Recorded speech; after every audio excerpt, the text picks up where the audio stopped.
guns, and all those people were killed. I think that leaves it's open to interpretation, those photos. I've seen them, and I agree that most likely someone shot from the grassy. Listen, I've interviewed LBJ's mistress who had a son with him on record. She's dead now. Okay? Madeline Duncan Brown. Okay, she was there. She heard him the night before a meeting in Dallas at the house with Nixon and others about how they were going to kill him the next day. Right, but she was LBJ's mistress. She might have been just some crazy bitch that he was banging on the side, and she liked to tell stories, and she was nuts. And then he said, what did you know about the Kennedy assassination? Oh, sugar, I was there. And so she starts talking crazy about how she was a nice lady. LBJ and... Let me tell you something. For you to be a mistress is nothing like pillow talk. After a lady sticks her tongue up your ass. Oh, that's enough. You are. You know what I'm saying? That's it. That's as honest as you are. That's it. No, it's what you said I could fucking... No. I said, oh my gosh. Stop it. Stop it. Well, that's too much. You can't trust some mistress. I bet she could be... All right, listen, let's just go back here. Listen.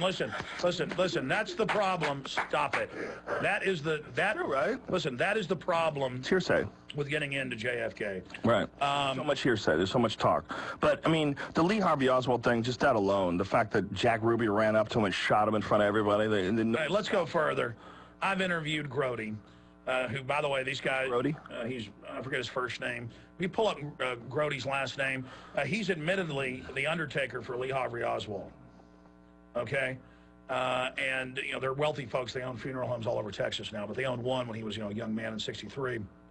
And I've interviewed him, one of the only people to interview him. He actually came to an event I was at and said, I want to talk to you. He was with his son. I had him in studio. I was going to his house to interview him a few days later. Up on Lake Travis, and somebody ran him off the road, and he hadn't been able to basically do interviews since then. But on my way over there, he got run off the road by a car that came out of the lane after him. But he was there, and the FBI came in with Lee Harvey Oswald's dead body, killed by Jack Ruby in front of everybody. And the cops are ready. They hold him up, get him ready to be shot. And they came in and put ink on his hand. And they took that hand, they put it on the gun. And they went out to the media and said, we have his fingerprints on the gun. And you bet they did. It was even in ink.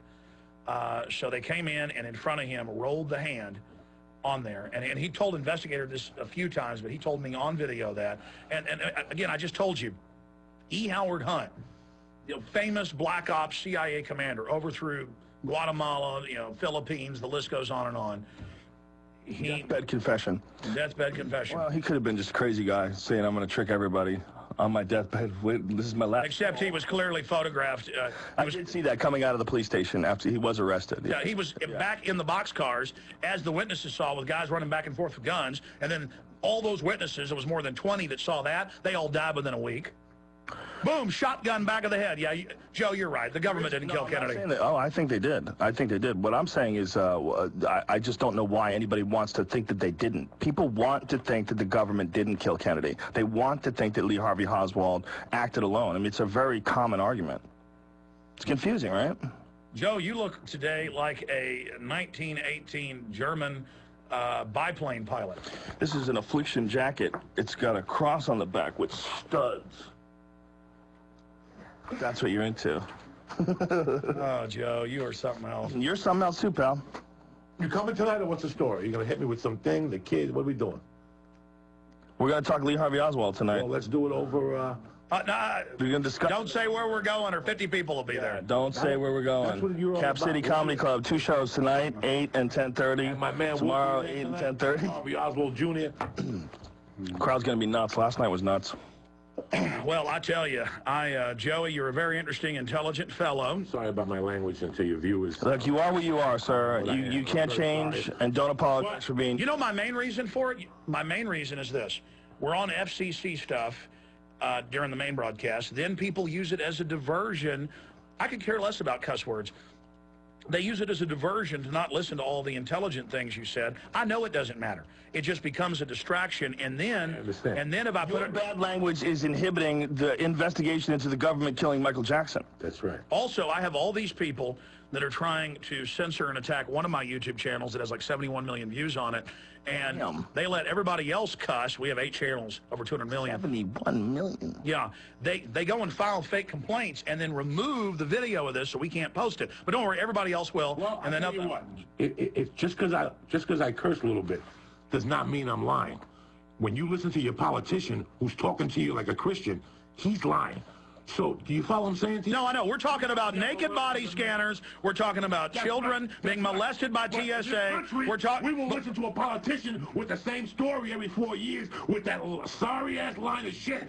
But these fucking momos will get offended because I say the word fuck. That's why you're around FEMA camps and the Amero. They're too stupid to understand what's in front of them. Forget about the curse words. At least the kid's not fucking lying. So next time you listen to your bullshit congressman or your bullshit governor or even a bullshit president or somebody who's running for president and he's hitting you with that same force shit that they give you every 4 fucking years and you still vote for the fucking Momo and then you get mad, think about me saying the word fuck. With that, I'm out of here. I gotta go smoke a cigar. Hey, hold on a minute. We gotta say bye here to everybody. Very solid points. Don't do the, no, I know. Joey, you get it. I'm with you, but this is just to let the American public know that every 4 years they buy the same shit they've been buying every 4 years, and the same people with their Harvard articulation and how they don't curse, and they're Christians, and they have a family, and these are the same people that shove it up your fucking ass every year. The one thing that you'll get about me is I'll say fuck, but I will not fucking rob you. If I need something, I'll ask you like a man. You're good guy. Hey. Go fuck yourself, you cunt. Hold on 1 second. Take a joke, take a shuttle. Joey Diaz, Facebook, Twitter, check yourself before you wreck yourself. Big dicks in your ass. Get out of here. You're in trouble. I'm the umpire. This is the, I'm throwing. All right. Listen. Stay black, because that's the most important. Okay. Hey, Joe. Bro, the show's over. Why are we even talking? Listen. Boy, that was even worse than Eddie Bravo. You brought him in, man. Well, no, he was looking at the window. He was looking at the cigars like he wanted one, so I said, come in and have a cigar. Oh. It doesn't matter. Now, we're going to merge perfectly with the retransmission, so let's go ahead and take it out of here with music.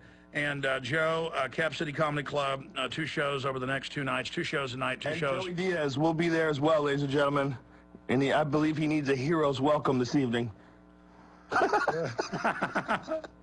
Oh, man.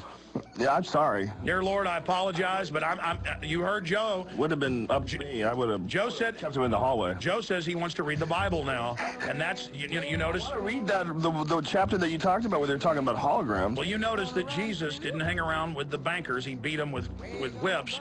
But Jesus did hang out with the riffraff in the street, and I guess I'm the riffraff too. And so Joey is quite a character. Joe Rogan, thanks for coming in. Thanks for having me, buddy. Appreciate it, man. Always. That was totally insane. It was very insane. But you know what? Every now and then it's good to break it up a little bit. You know, a little doom and gloom. Absolutely. We've got Lindsey Williams coming up with Key Intel on Mr. X.